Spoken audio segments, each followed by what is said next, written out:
Good morning, DJ and PK. It's 97.5, the KSL Sports Zone. Welcome in on a Wednesday morning. We are on the verge of a massive weekend of football. And we're going to get you ready today. We got a lot of football coming up. Join us later this morning. Riley Jensen's going to be here at 8 o'clock.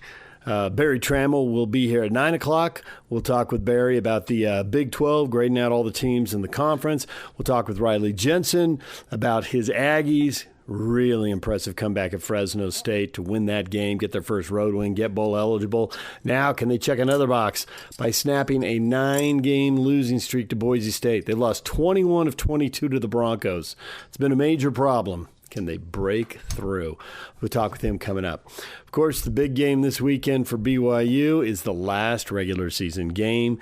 Beat UCF and go to the Big 12 title game. It's a very simple recipe. Nothing else matters. UCF's 5-6. They've beaten 3 teams down at the bottom of the Big 12 standings. Haven't beaten anyone you would describe as the middle of the Big 12. So get the W, take care of business, and move on. Here is BYU offensive coordinator Aaron Roderick with the media in advance of that UCF game Saturday. Would you make LJ's just record-setting performance, just one of the best single individual rushing efforts in quite a while? Yeah, it's pretty special night. That was not the game plan for him to run the ball 32 times. The game plan was about 20 carries, and but as the game progressed, it just felt like, okay, he's hot, and our O-line is pushing these guys around. Our tight ends and our receivers, everybody was into it. And we just kind of shifted gears and said, okay, we're going to pound the ball and break their will. And that's what we decided to do. And but it was mostly just LJ, I think, inspired everybody, like, keep giving me the ball because I'm going to make yards. And so that's what we did. On that final TD run, was the thought get down and run up the clock, or were you okay just punching? Yeah, we didn't tell him to get down. I mean, technically, if you go by the analytics book, you probably should. But we were trying to calculate whether or not we could get in victory or not, and it was off by a few seconds. And as we were calculating that, we're snapping the ball, and we were going to tell the next play, like, hey, first down, get down. But that would have been the next play that would have happened. And so, he scored, and it was just a great effort by him, and I think it was a fitting way to end the game. Where does he stack up, just the running backs you've been able to coach here? It reminds, that game felt like Tyler Algier. Yeah, it did. Look at it.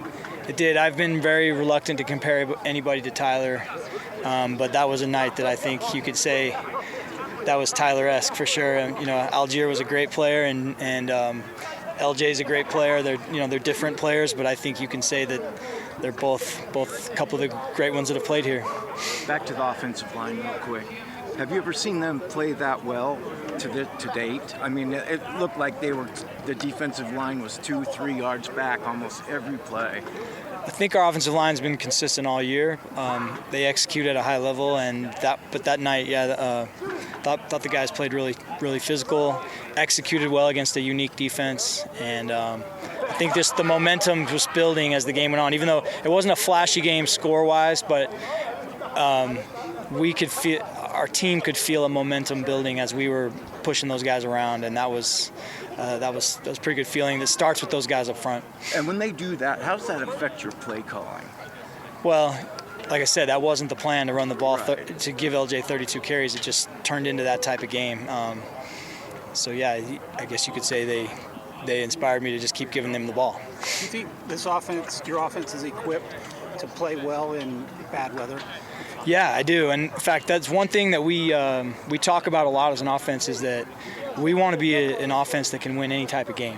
And I keep saying that over and over. And there's been games this year where we've needed to throw for 300 yards to win. And there's been games this year like Arizona and Cincinnati where we just decide to be physical and run the ball. And most games we want to be balanced, just, a good mix of either. And I think our style of play works in cold weather and it works in whatever. We'll be ready to play.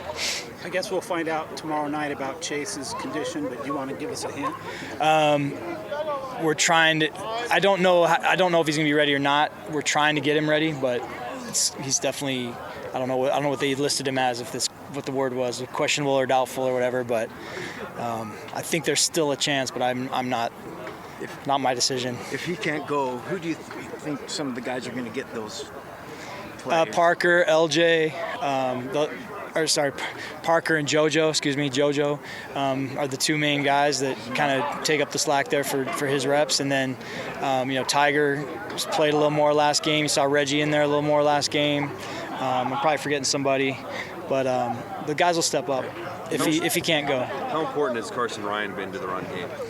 He's a very good blocker, good player, man. He's does everything well. He's a good receiver, good blocker, and huge part of our run game for sure. Kean needs a big part of our run game as well. He's been doing a good job, and our running backs. We were in a lot of two-back sets the other night where Enoch's blocking for LJ or vice versa. So yeah, it's an 11-man deal every play. That everyone on the field is a blocker. Still a lot left to be played for in the season, but just talk about how Parker's elevated his status. Looks like he's on track to be a future wide receiver one. Yeah, Parker's a really good player, and I am not surprised at all by the season he's having. That's what I expected him to do, and he's just basically proven me right. I mean, I didn't say it out loud to the world, but I've been saying it to him, that you're going to have this kind of year the whole offseason, and he's a really important part of our offense. It seemed to me that the wide receivers blocked real well. They did. Watching tape, is that what you saw? Yeah, they've and that's been a hallmark of our group forever since I've been here. Fessy gets those guys to block, and they've been blocking forever, back to the days of Neil Pa'u and Puka and those guys, and Dax Milne and all those guys were good blockers, and these guys still are today. And the other night, a couple of those big runs, our receivers are getting in there, hitting the safeties right when LJ is about to get to the next level, and those are a big part of the game. So you're a finalist for the Broyles Award for a coordinator of the year. Yeah, I just found out about that 5 minutes ago. Yeah, thanks. What does that mean to you? Is that something you even are aspire to, or just?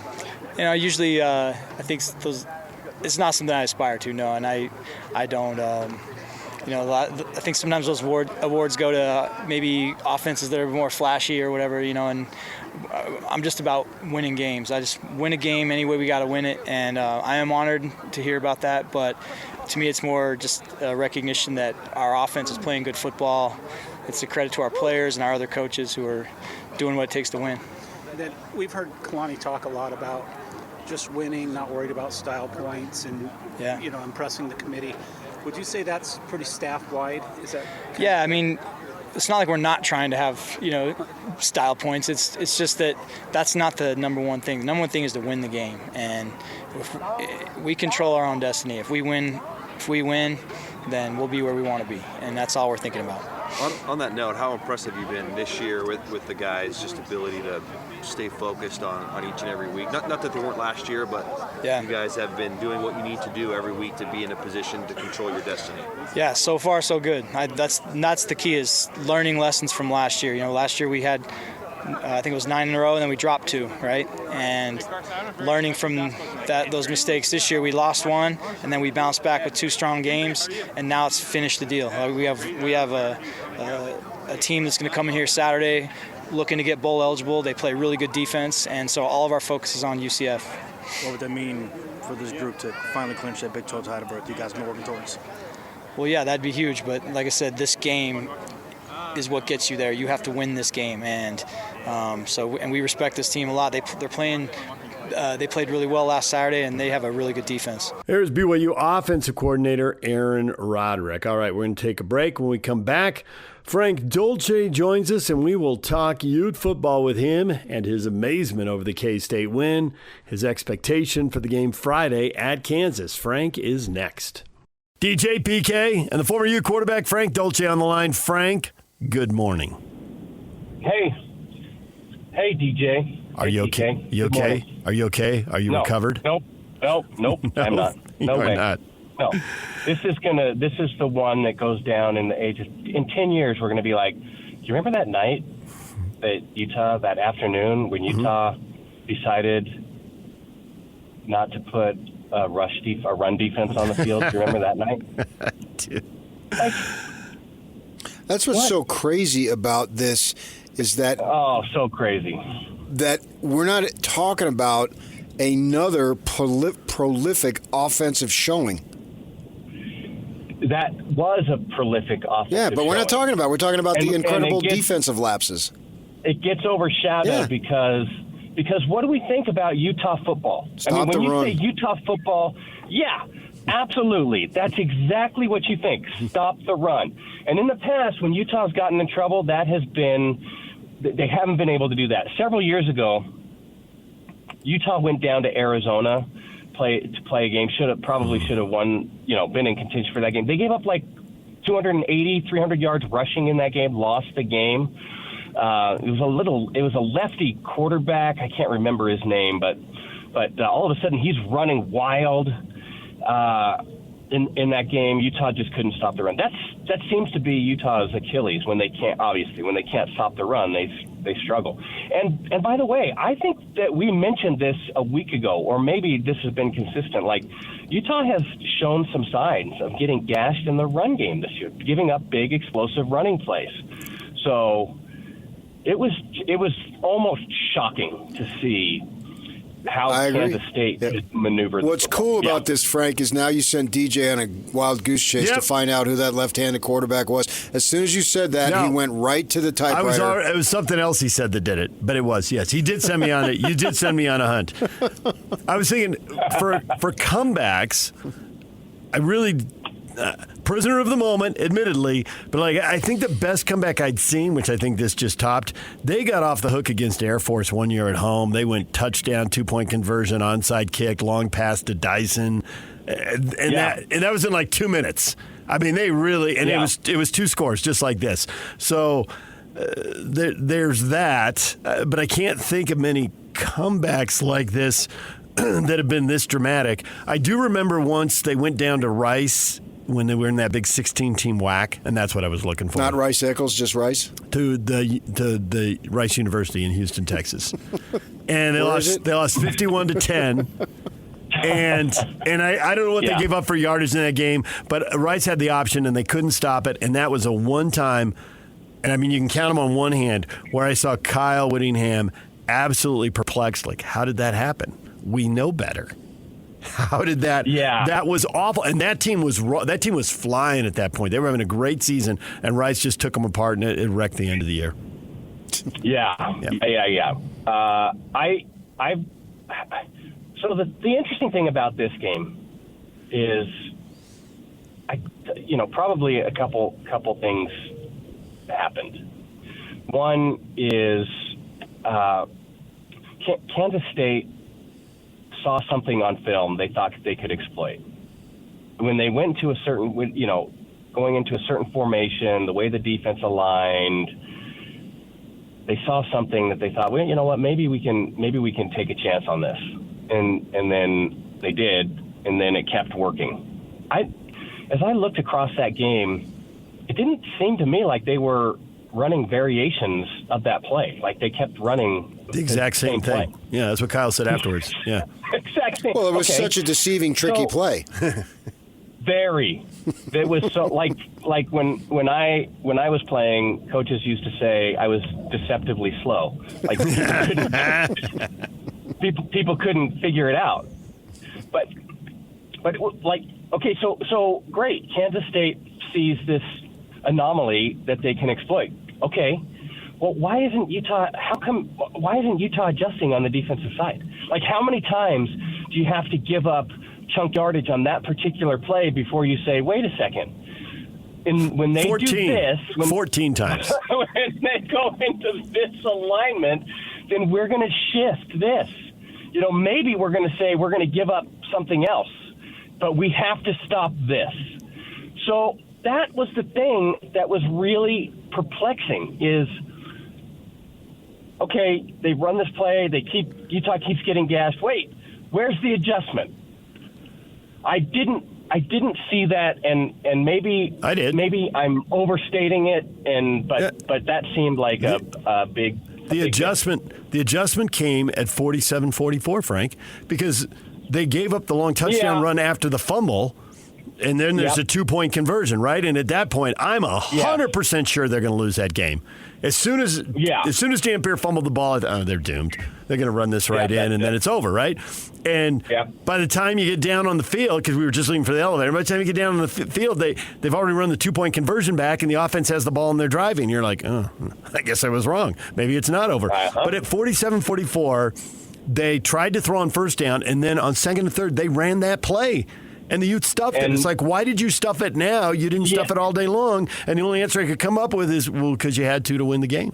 Maybe they just won so big for so long, they weren't focused. I don't know. I can't explain it. But they had to be focused then, and they were, and they got the stop they had to have.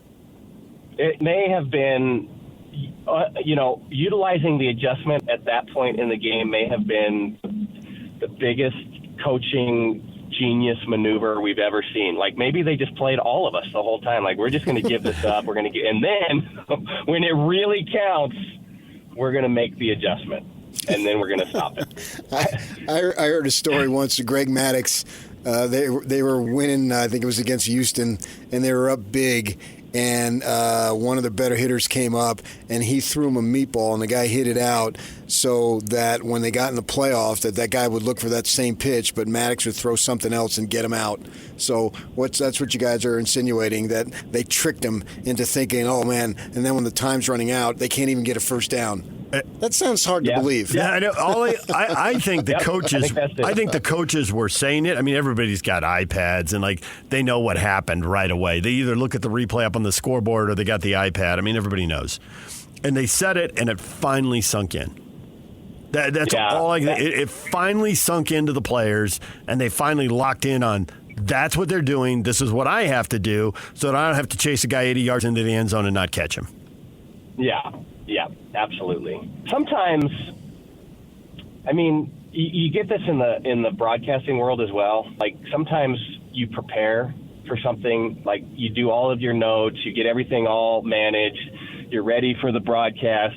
The game comes along, and maybe it's not happening the way that you thought it was going to happen, but my gosh, you've prepared all of these interesting things to say, and then, like, even in the most inopportune times, you're working in some fact of whatever you researched. Like, you have to get it in. You've done all the work.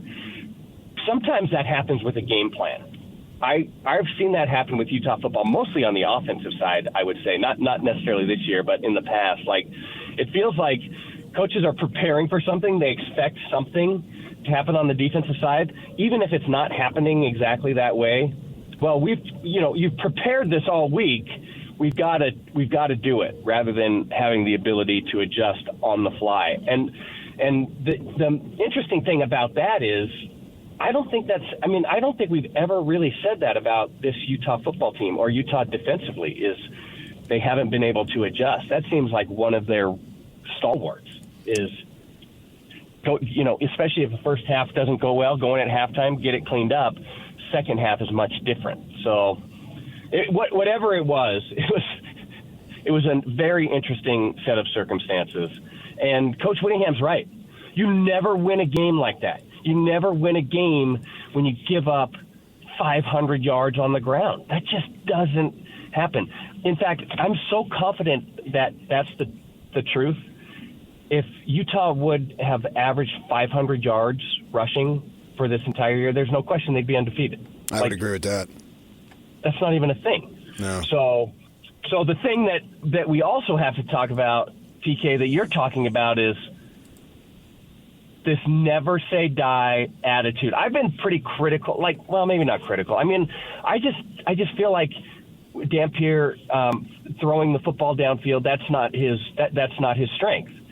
But if you take that piece and all of the other stuff that he does amazingly well, right, like on the sidelines, up and down, the game's not over, like the attitude of we're playing until the final whistle, and getting everybody engaged on that, even after the fumble, like that's beyond leadership. And so whatever it is, I have to tip my cap to Dampier and his ability to keep that team focused. And the guy's an incredible leader. And I'm happy for him. It was his finest moment. And there had been, I even got, and my neighbor's probably listening, there's been this surge for Ficklin, and I'm on the field, and I get a text from him at the end of the game, when towards the end of the game when the media goes down, so we're ready for post game, and he said, "Why aren't they putting in Ficklin?" Well, I mean, you've got an experienced dude, and let him go. And there's been this surge for Ficklin, almost to the point, well, he'll be the starter next year. It'll be the kid from L.A., Williams and the Huntley thing all over again. And I think Devin Dampier silenced those people who don't believe in him, because he was super dynamic. Yeah, he struggled completing passes he should be able to complete in the first half. That's a fact. But he came back in the second half, and he completed passes that he's capable of completing, plus his ability, the dynamic ability that he has in the run game. And that was his finest moment, and that's why he's a starting quarterback for a team that's going to win 10 games. I realize he sat out one game, but still, he's basically the quarterback for a team that's going to be nationally ranked at the end of the season and is going to probably end up with 11 wins. Well, I mean, I don't disagree with that. I feel like Ficklin still has the higher ceiling. I don't think there's any question about that. But if you're talking intangibles, Bert Ficklin would do well to spend a lot of time in the head of Devin Dampier and understanding how that machine works. Because even with all of the talent and high ceiling and athletic ability, if Ficklin can learn the leadership mentality that Devin Dampier has, oh man, he has a chance of being really, really good. So congratulations to Devin Dampier, and just that mindset and willing his team to win when it looked like, at several times it looked like the game was over. There was a throw he made, which I thought was better than he could make. I really think that he's really good inside of 15 yards between the numbers. Mm-hmm. He's accurate. He zips the ball in there. And that really means, and you know this, because you're dropping back, right? So you're 5 yards behind the line of scrimmage when you let it go, and there's a little bit of a diagonal to that, so it's going a little more. So the ball's in the air maybe 25 yards tops. The 20-yard touchdown pass, Frank, and maybe I'm making too big a deal of this, but he's 5 yards behind the line of scrimmage. It's all the way to the sideline. It's 5 yards deep in the end zone, and he threw it with zip, and it was on the outside shoulder. Simmons had to spin around to catch it, as he should. That's right where it should have been, to throw it away from the defender. Yes. That touchdown pass made it 47-44. I think that ball was in the air at least 30 yards, probably closer to 35 yards. Probably some mathematician could tell me. I didn't think he could throw a ball that far, that accurate, that hard. Now, PK's over here right now. This is what he said off the air. It's 100% honest. He's like, oh, come on. Because at 50 yards, we all know that's too much. Yeah. Did that throw surprise you in the moment, or did you think nothing of it and that he could throw that throw? Well, I would say that throw is more aligned with what Dampier can do in the passing game. And, I mean, it's not like he doesn't have ability. That throw demonstrates it. He does struggle throwing the ball downfield. And there's quarterbacks who have those two different pieces. Like there's guys that struggle throwing the ball underneath, or struggle throwing that 10, 12-yard out, but all of a sudden you throw the ball downfield and it's this beautiful high arcing spiral right on the outside shoulder. I mean, everything looks magical. So I think it's just that's the portion of the throw game where Dampier excels, and especially if he gets all of the stuff right. Sometimes he doesn't, like mechanically, it's not perfectly sound, and so that leads to some distress. But when he gets everything right, he has the ability to throw the ball really well, and that was an example of it. Right. It's just that he's not going to go 32 for 40 for 420 yards.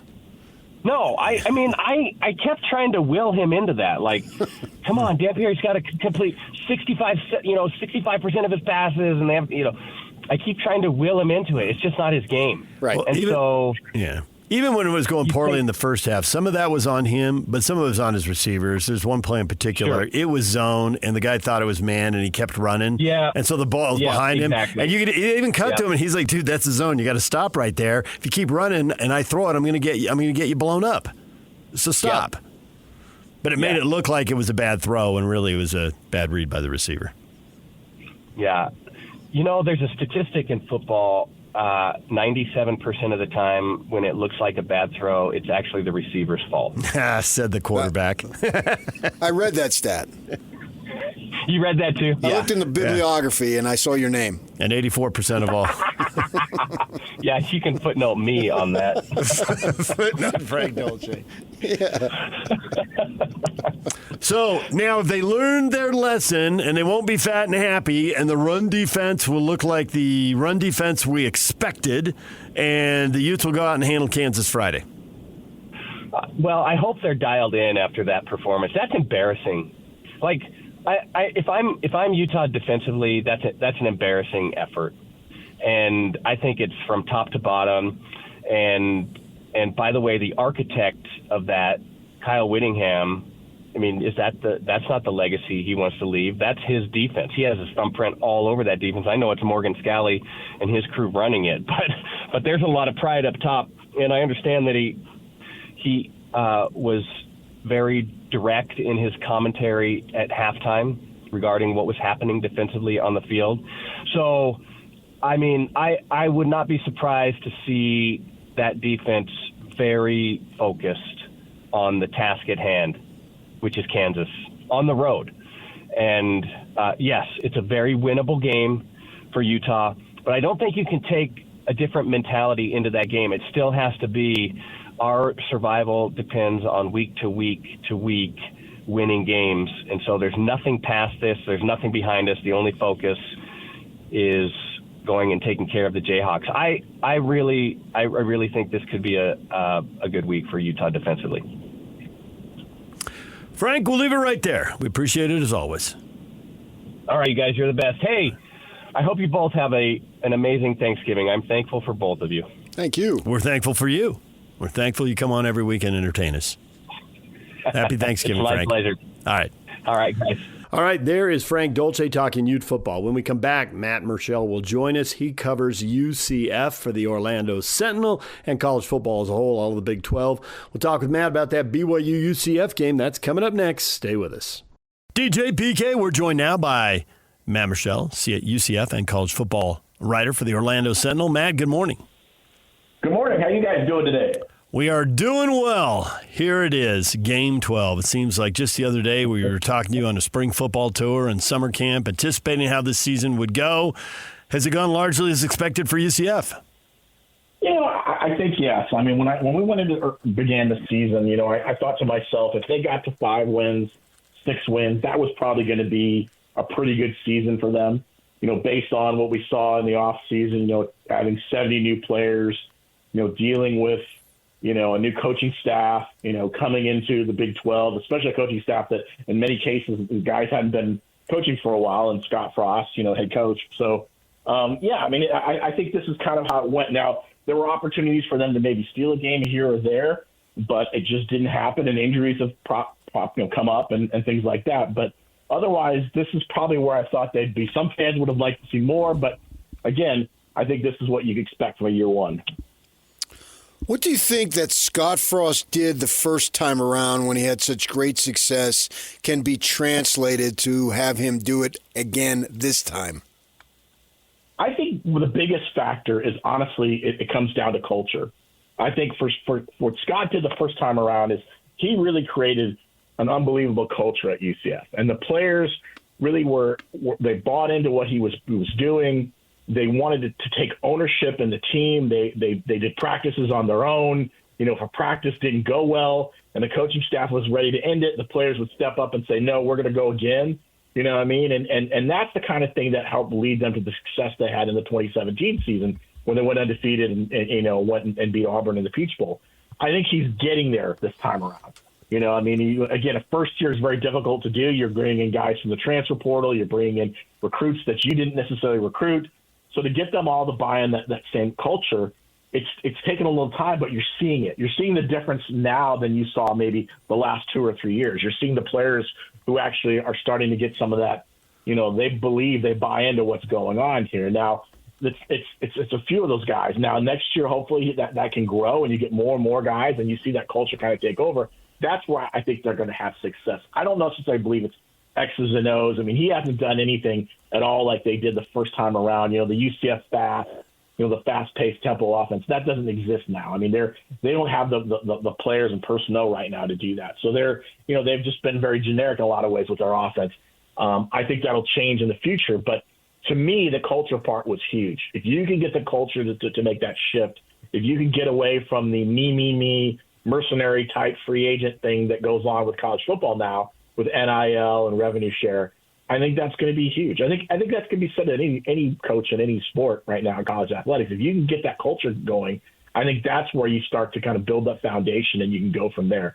So I think that's what he's done so far. Now, if he can continue to keep that going, I think they have a chance to start to build some success. But it's going to take time, and again, it's and unfortunately, it's also going to take money, as we've seen over the last couple of years. So there's a ton of talent in Florida. We all know that, but the whole country knows that, and the whole country recruits there, so there's a ton of competition. But the rules have changed since Scott Frost was there. Now you can transfer and you don't have to sit out. How are they doing with bounce-back kids who go somewhere and find everybody does have their hand out and they were promised more than has ever been delivered and they want to get back closer to home? How are they doing with those kids? That's really where I think they're hitting on, and that's kind of their message to a lot of these guys is, okay, we may not get them the first time around. We may not get these guys out of high school, but we kind of are still there in their ear letting them know, like, hey, man, we're here. So when these guys go elsewhere, and like you just mentioned, you know, maybe they're not having the success they're having, or maybe they don't like their NIL deal, or maybe they don't think that things are going well, then UCF can come back and grab some of those guys. You've seen some of that. They brought in a lot of Florida guys who have had some success. You know, Dylan Wade, for instance, their talented tight end who leads the team in receiving. He was the guy that went off to Maryland. He's a Florida guy. He's come back. You know, they brought in some guys that they believe.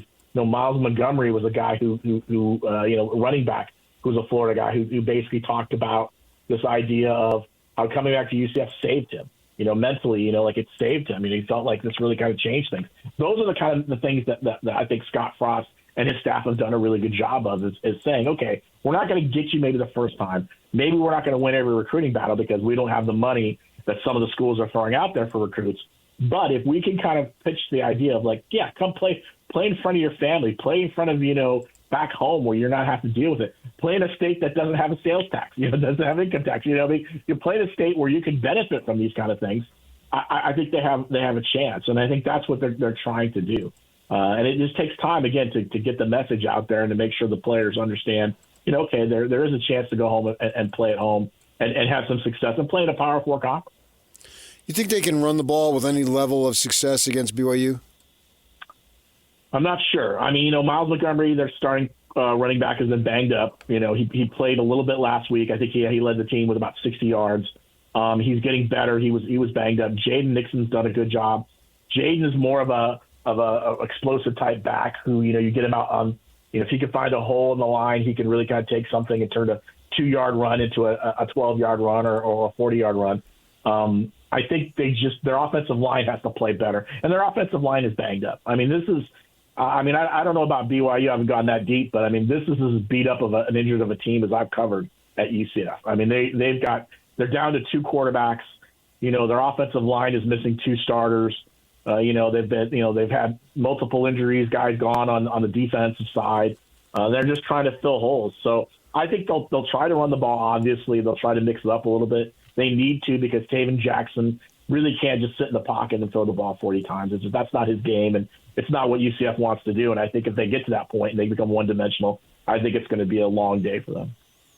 Jackson has 8 touchdowns and 8 picks. I see 5 different quarterbacks on the stat sheet. 4 of them have thrown interceptions. They have more interceptions than touchdown passes as a team. So if we're looking for problems, is that problem number 1 after, I guess, the O-line? injuries? Yeah, I think the quarterback situation didn't go anywhere near what they would like to. I mean, this has been it's not just a Scott Frost problem, by the way. This is something UCF has struggled with over the last couple of years. They've had issues at quarterback. Last year, they used 4 different starters.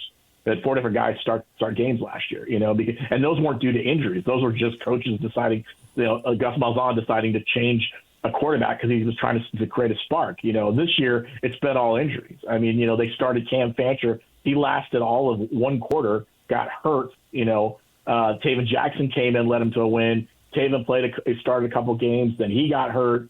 Cam came back. Their backup, Ja'Cory Brown, came in. He got banged up and has a strained AC joint issue. The only one that I don't think has been hurt is Davi Belfort, who's the 4th stringer, and he's right now the backup to Taven Jackson. So it's been an unbelievable, thin group. And I think one of the things I've asked Scott about is, how do you build consistency on the offense if you've got guys coming in and out? And that's been the biggest issue is they just don't have guys who have been 100% healthy that can go through week in and week out and build that consistency on offense. And plus, when your offensive line is thin and you're bringing in different guys at different spots, it can be challenging as well to try to get guys to find some consistency. Taven told us after the game on Saturday that he's been dealing with knee issues, most of the season. And, he's still going to play, but, you can clearly not 100%. And I think some of that has led to some of the interceptions as well, because I think he's trying to do a little bit too much because he feels like he needs to. They had lost 6 out of 7 going into Oklahoma State, and thank goodness for Oklahoma State if you're playing them, because everybody gets better when you play them, because they're just shockingly how good they were and how bad they are now. So they get that win barely, but they get it. Did that give them any form of momentum to provide incentive to let's get to 6 and get bowl eligible? Yeah, I think they still feel like there's an opportunity here. Again, it's it's going to be a huge challenge. But there's no one we've spoken with so far this week that has given us any. You get the impression that they're just mailing it in. This last week, I think they feel like they'd like to have an opportunity to play one more. To get a win and play in a bowl game. Getting to a bowl game would be huge for this program, just because of the fact. Not a lot of people thought they would be that spot. It also has a financial implication. Scott Frost, if they get to a bowl game in his first year, he gets an additional year to his contract, and it's a $5 million year. So there's a financial benefit if Scott gets his team to a bowl game. The challenge really for UCF in my mind, and I've written a little bit about it, is that they've been putrid on the road. They've lost 8 straight games. They've looked it's almost like a different team when they get on the road. They haven't figured out a way to win on the road. They haven't won since last season. I think in early September, they beat TCU by 1 point, in Dallas. And they've struggled on the road, especially the last couple of games. They got blown out by Texas Tech, but who hasn't been almost? And then, they really had a chance. They thought they got a chance at Baylor, and they were embarrassed at Baylor, 30-3. So, that's the issue is, can they go on the road? Can they find a way to win? We've asked them, the coaching staff and the players, what can you do differently? They just talk about, trying to fix things in practice, trying to get more energy. I think for them, if they can come out and try to get try to get things going faster and maybe try to take advantage of some things, I think it'll help them. But they got to figure out a way to win on the road, especially in the Big 12, because that's something that's the only way you're going to find a way to be competitive is if you have to win away from your home.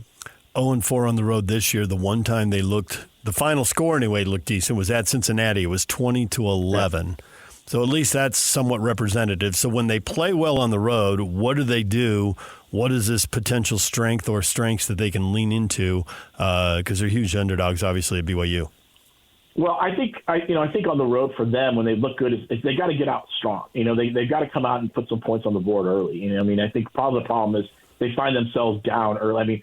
Against Texas Tech scored with about a little over a minute to start the game, and all of a sudden they're down 7-0, and that's just not how you want to come out when you're on the road. And so I think for UCF, they got to find a way to score early, try to get themselves a little bit of momentum. I think defensively they've got to find a way to create turnovers. If they can create some turnovers on the road, I think they have an opportunity, and they haven't been able to do that as much when they've been out there. And some of that is because they've been banged up on the defensive front. They need to get some pressure on quarterbacks. The defense, by the way, has been their MVP this year. There's no question about it. the defense has kept them in a lot of games and has really kind of helped them out. So defensively, they got to find a way to be disruptive, and they got to create turnovers. And I think if you can do that, and then offensively, if you can kind of grind out some, 8, 9, 10 play drives where it takes 3, 4, 5 minutes, I think you have an opportunity to do some of those things. And you got to take care of the football. I mean, Taven Jackson has thrown at least one interception in the last 4 or 5 games.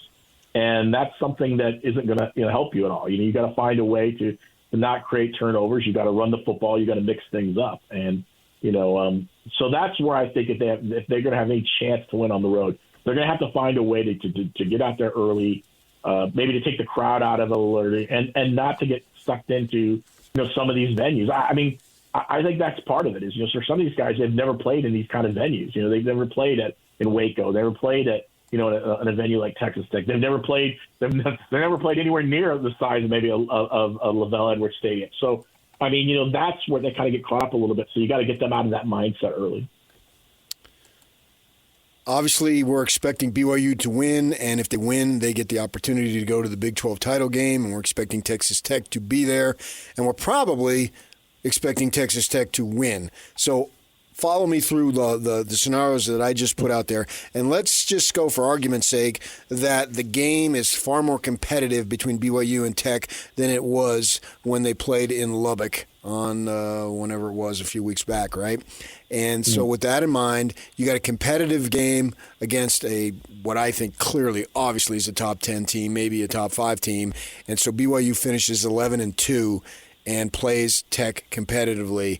If they don't get into the playoff, I think that's a serious blow to the Big 12 to have an 11-2 team. And I know you're only supposed to look at this year, but they also went 11-2 last year. So with that type of glossy record and still not get in, if that were to happen, how big of a deal do you think it is and a negative for the Big 12? I think it's a big deal. At some point, you're going to, if you're Brett Yormark, at some point you've got to keep making the case that, you want to get multiple teams into the college football playoff. Yes, we know the SEC is going to get a few teams. Yes, Big Ten is going to get a few teams in. But on a year when the ACC is probably really, really weak, right? You're not even sure who's going to be in the ACC. I think there's no excuse why you couldn't get 2 teams in. I think what hurts too is you got Notre Dame being an independent. Notre Dame can find its way in, depending on what happens. So you're trying to make the case to get 2 teams in. And if it doesn't happen this year, then you really got to start thinking about what's the future of the playoff.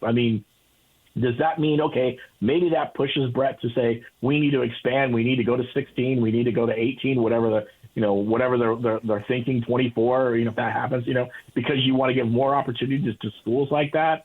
I know it doesn't help this year. It doesn't help BYU this year if that were to happen.